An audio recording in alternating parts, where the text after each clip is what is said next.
Ces regards croisés, nous allons parler ce soir de Madagascar où les violences conjugales sont en hausse pendant le confinement. On va parler aussi du Burundi avec cette question. Pierre Nkurunziza est-il décédé du coronavirus? Nous irons au Sénégal. Ces hommages remarqués à George Floyd. Et puis au Togo, après la levée du couvre-feu, faut-il attendre une prochaine réouverture des frontières? J'évoque ces sujets ce soir avec Kofi Kanetom, acteur de la société civile. Bonsoir Kofi Kanetom. Bonsoir Samuel et bonsoir à tous les téléspectateurs et téléspectatrices de New World TV. Face à vous, Sylvestre Béni, directeur de publication de La Manchette. Bonsoir Sylvestre. Oui, bonsoir Samuel et bonsoir à toutes et à tous. Nous commençons tout de suite avec Madagascar. L'isolement forcé des familles au sein de leur foyer a conduit à une hausse des violences conjugales selon une ONG qui a mené une enquête restreinte à la capitale. Confinement oblige. L'étude rendue publique mardi n'a été menée que sur 50 des quelques 200 quartiers qui composent la capitale Antananarivo. C'est l'un des effets indirects des mesures adoptées pour lutter contre le coronavirus. Dans la majorité des cas étudiés de la capitale, que ce soit des quartiers populaires ou résidentiels, le quotidien en vase clos a exacerbé les violences envers les personnes déjà vulnérables au sein de leur foyer. Kofi Kanetom, est-ce qu'on comprend cette situation, qu'on soit en confinement, que des familles se retrouvent ensemble, ce qui devrait normalement apporter le bonheur, mais les violences conjugales se multiplient? Merci, Robert. C'est le paradoxe parce que nous avons pensé qu'avec la Covid-19, des familles se sont retrouvées. L'autre fois, nous étions ici, nous évoquions le cas de quelques familles qui ne se retrouvaient pas parce que le travail absorbait et des fois hors de temps même de rester auprès des familles. Et on a appris qu'avec la Covid et le confinement, les familles devraient se frotter les mains parce qu'ils vont se mettre ensemble. Mais il y a aussi cette question de cette mise ensemble qui dépend d'un certain nombre de paramètres. Le premier paramètre, c'est avoir les moyens de pouvoir gérer tous les problèmes que pose le foyer. Et par moment, quand ces moyens viennent à manquer, ça peut créer des échauffourées qui peuvent déboucher sur des violences dans les familles. En effet, quand la mesure adoptée pour lutter contre la pandémie était arrivée, les familles se sont retrouvées, ne s'étaient pas préparées. Donc, ce qui suppose que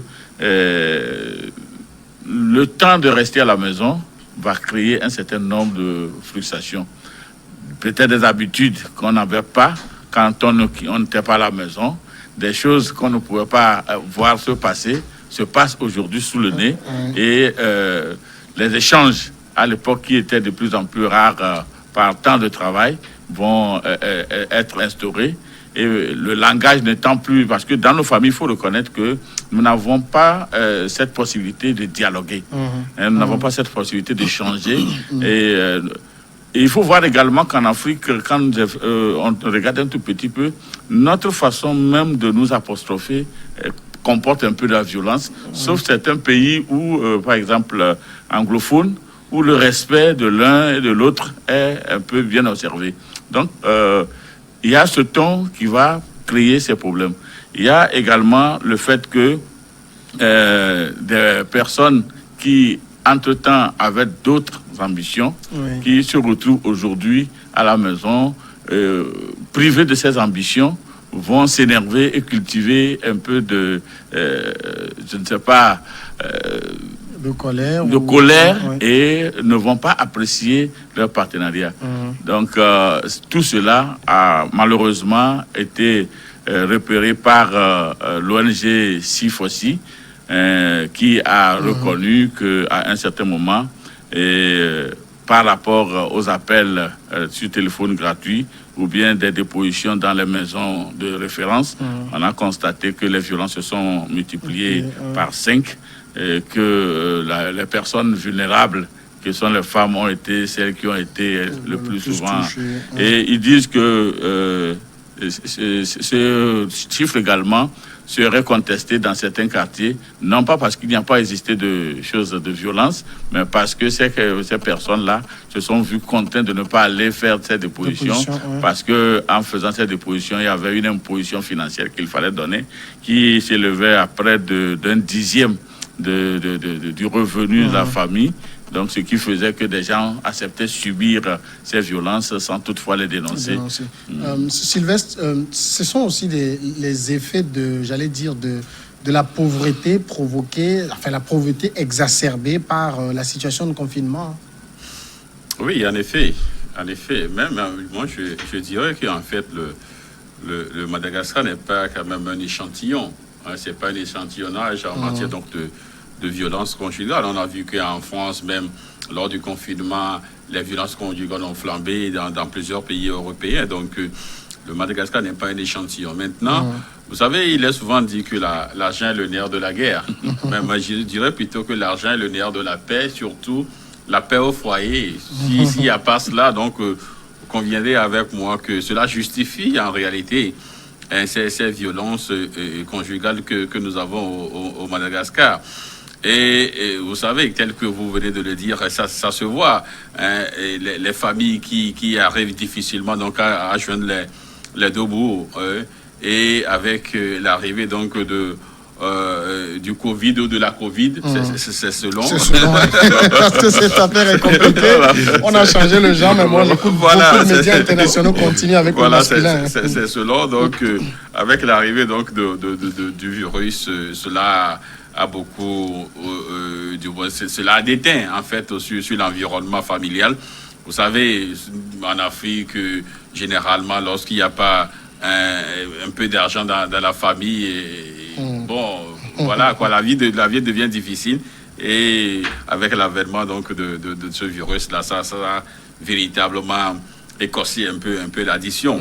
Mais sauf que, en fait, cela aussi, les violences conjugales au Madagascar ne datent pas quand même de l'avènement donc du confinement. Vous avez vu que même le gouvernement avait déjà pris en novembre 2019 des dispositions sur les violences conjugales. Et même il y avait même une amende qui allant jusqu'à 1000 euros, 4 millions de francs et malgaches, un peu plus de 1000 euros.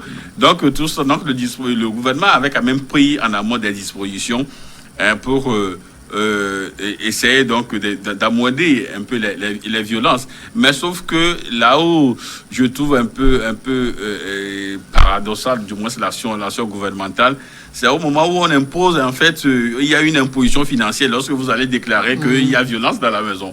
Ouais, donc aujourd'hui, les familles sont... Il y a certaines familles qui sont contraintes où il y a quand même une bonne famille. Quand on parle de violence conjugale, il ne faudrait pas aussi qu'on soit peut-être dans un sens unique.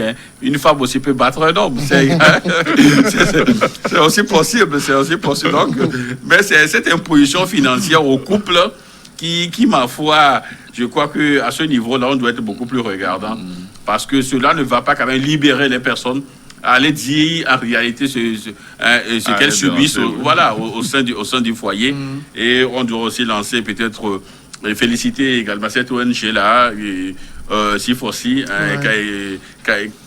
Capacity Building for Communities, qui œuvre également dans ce sens-là. Donc je crois que il y a déjà des pistes, des paramètres qui ont été établis.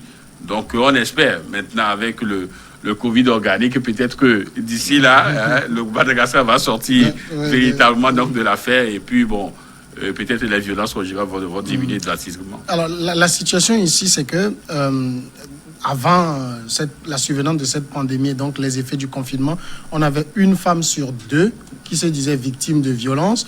Maintenant, on a 8 sur 10 qui se disent victimes. Ça veut dire que le phénomène de violence conjugale est là, mais c'est les occupations qui faisaient que ça ne se manifestait pas avec cette ampleur. Oui, naturellement, vous voyez, quand vous avez du travail et que le travail vous absorbe, vous êtes plus enclin à ne pas vous donner à certains détails et à ne pas vous attarder sur certains éléments. Mais ici, avec le confinement, Des gens sont là du matin au soir, ils vivent toutes les scènes et condamnent brutalement ce qui ne va pas. Donc ça peut effectivement accroître ce système de violence dans les familles. Vous savez, je pense que pour toute l'Afrique, d'ailleurs, il y a du travail qui se fait, même au Togo ici, où on est en train de former des familles, des ménages contre la violence sur toutes ses formes. Il y a les violences physiques, les violences psychologiques, les violences sexuelles, tout ça. Donc, c'est maintenant que je ne sais pas comment l'Afrique est arrivée à inscrire cela dans son quotidien, alors que par rapport aux pays européens et américains, les problèmes de violence, surtout sur les femmes et les enfants, sont tellement punis que des gens se retiennent, les hommes sont obligés de se retenir face à ces attitudes. Malheureusement, c'est maintenant que nous avons commencé par le touchement des ONG, et comme Sylvestre l'a dénoncé tout de suite, au moment où on devait prendre des mesures pour préserver ou bien pour favoriser la dénonciation de ces violences, de ces cas de violence dans les foyers, on met une mesure qui devient qui entraîne un effet pervers contre cette situation. Donc, au lieu d'aller faire la dénonciation et perdre le 10e du revenu du foyer, je préfère subir et puis... revenu peut servir à faire la paperasse. Donc, je préfère subir et me taire. C'est ça, aujourd'hui, qui fait que... Ça dit finalement, l'amende ne prévient rien. En fait, c'était dit que ça devait permettre aux couples de ne plus aller aux disputes. Mais malheureusement, c'est devenu un frein parce que à chaque fois que si vous devez vous aller 2 fois dans le mois, ça veut dire que les 2 dixièmes de votre revenu seraient les choses prises en compte. Donc, c'est vrai que la promiscuité, des fois, crée un certain nombre... c'est un problème de socialisation également qu'il faut adresser. Comment vivre ensemble, quand bien même dans les couples, on a toujours juré que nous vivons ensemble pour le pire et le meilleur. J'ai l'impression que toujours est-il qu'il y a des éléments de débordement qui arrivent et qui fait sortir les gens hors de leur nerf et puis qui engendrent de ces problèmes. Non, généralement, je crois qu'aujourd'hui aussi, si nous sommes revenus en fait sur cette affaire, généralement en Afrique, lorsqu'il y a dispute dans les foyers, bon, si on prend peut-être le cas du Togo, peut-être l'homme, au lieu donc de rester là à discutailler ou à se chamailler avec sa femme, il prend peut-être son tricot, il sort, il va prendre une bière quelque part, il va prendre un peu d'air dehors, et là, le temps de revenir, peut-être que ça s'est littéralement calmé. Mais aujourd'hui, de fait que vous ne pouvez plus mettre pied dehors, vous ne pouvez même plus sortir. Donc, il est obligé de rester là et de subir. Donc, en restant là, en subissant, à un moment donné, ils seront obligés peut-être de lever la main et tout ça. Donc, voilà un peu cette situation. Aussi, nous prenons peut-être le cas du Togo où il y a couvre-feu. Voilà, il y a danger dans la maison, mais il y a couvre-feu. Tu ne peux pas sortir pour aller... Ça va s'embraser à tout moment. Voilà, tu ne peux pas sortir pour aller taper ta bière ou rester quelque part le temps de revenir, que la situation se calme. Bon, il y a également... Donc, c'est en fait ce confinement-là qui a un peu exacerbé la situation. Mais bon, on espère que d'ici là, on va finir un peu avec ces violences et retrouver notre vie normale, parce que la Covid aussi... Mais est-ce que nous n'allons pas également interroger notre éducation? Parce que il y a cette manière de parler ou d'adresser la parole à son conjoint ou à sa conjointe. Est-ce que vous voyez, dans les familles d'habitude, il n'y a pas ce système d'égalité et d'équité dans les foyers. L'homme se place souvent au-dessus. Il se dit qu'il y a certaines choses qu'on ne peut pas lui dire d'une manière donnée. Il est le père de la famille. Qu'on ne peut pas lui dire d'une manière donnée. Et quand on commence par lui dire ça, ça veut dire qu'on manque d'égard à sa personne et il doit montrer sa masculinité. Et montrer sa masculinité, ça veut dire qu'il faut hausser le ton, il faut dire des choses qui ne sont pas, et l'agression commence par là. Et des femmes aussi, quand elles se sentent un peu brimées, elles veulent que les gens les écoutent, elles cherchent à se faire entendre, et par rapport à l'homme qui ne veut pas et qui se sent exposé, et rapidement ça s'embrasse. Donc il va falloir que nous revoyions un tout petit peu le schéma, et vous voyez, tous ces cas se passent dans les foyers où seul l'homme travaille. Oui. Et la femme dépend de l'homme. Oui. Si jamais la femme aussi avait participé à la survie du foyer, le langage est un peu plus modéré, équitable entre l'homme et la femme. Et si il arrivait que c'est la femme qui donne plus dans la maison, ça veut dire que c'est également sur des sujets de conflit aussi. Sujets de conflit. Et le monsieur est obligé de se taire au moment où, mais avec sa force, il est obligé à un moment donné de mais ici, quand on parle de violence conjugale, je rapporte la situation sur le continent. Est-ce qu'on est dans la même définition que ce que les sociétés occidentales définissent là? Ici, je ne sais pas moi, c'est comme si la perception n'est pas la même en fait. Oui, je crois que la perception n'est pas la même. Je dirais plutôt qu'au niveau donc, de la société occidentale, par exemple, il suffit juste même que tu parles mal à ta femme. Elle peut prendre tout de suite le téléphone et appeler la police pour dire bon, il exerce des violences sur moi. Bon, entre guillemets, peut-être des violences verbales et tout ça. Mais surtout en Afrique, quand on parle de violence conjugale, on parle beaucoup plus en termes donc, de porter la main, peut-être aussi sur la femme. C'est-à-dire aller trop loin, violenter la femme physiquement. Hein, c'est là où du moins on est beaucoup plus dans un contexte de violence physique. Mais bon, en Europe, ça peut être aussi des violences physiques. Mais c'est beaucoup plus verbal où, lorsqu'on discute, on voit que la tension est un peu montée et que le monsieur menace.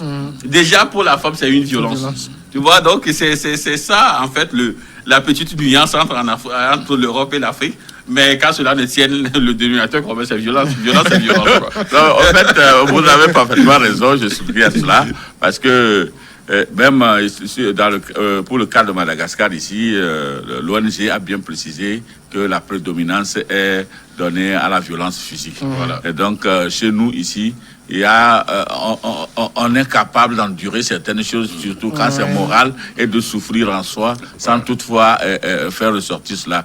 Et ensuite, quand c'est dans le couple, les violences conjugales peuvent être également dues à des violences sexuelles, où le monsieur est à la maison, il n'a plus de sortie, il est fatigué par la télé, il peut sauter sur la femme à n'importe quel moment, elle va se plaindre. Bon, dans le sens occidental, dans le pays, au sens occidental, la femme va se plaindre parce qu'elle est harcelée, elle est il y a des attouchements, il y a des violences sexuelles, tout ça. Oh, en Afrique, il n'y a pas ça. Malheur à toi si tu vas te plaindre. J'irai chercher ailleurs. Mais malheureusement, tu ne peux pas aller chercher ailleurs. Peut-être que ce monsieur, entre-temps, avait des pistes de sortie. Aujourd'hui, il est condamné à la dame. Donc, il y a et puis, quand on parle de pauvreté, ça veut dire qu'il n'y a pas assez de jeux ludiques à la maison.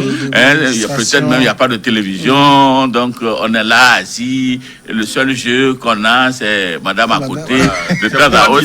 Le lit du pauvre faucon. On va marquer la pause tout de suite et on revient après pour continuer.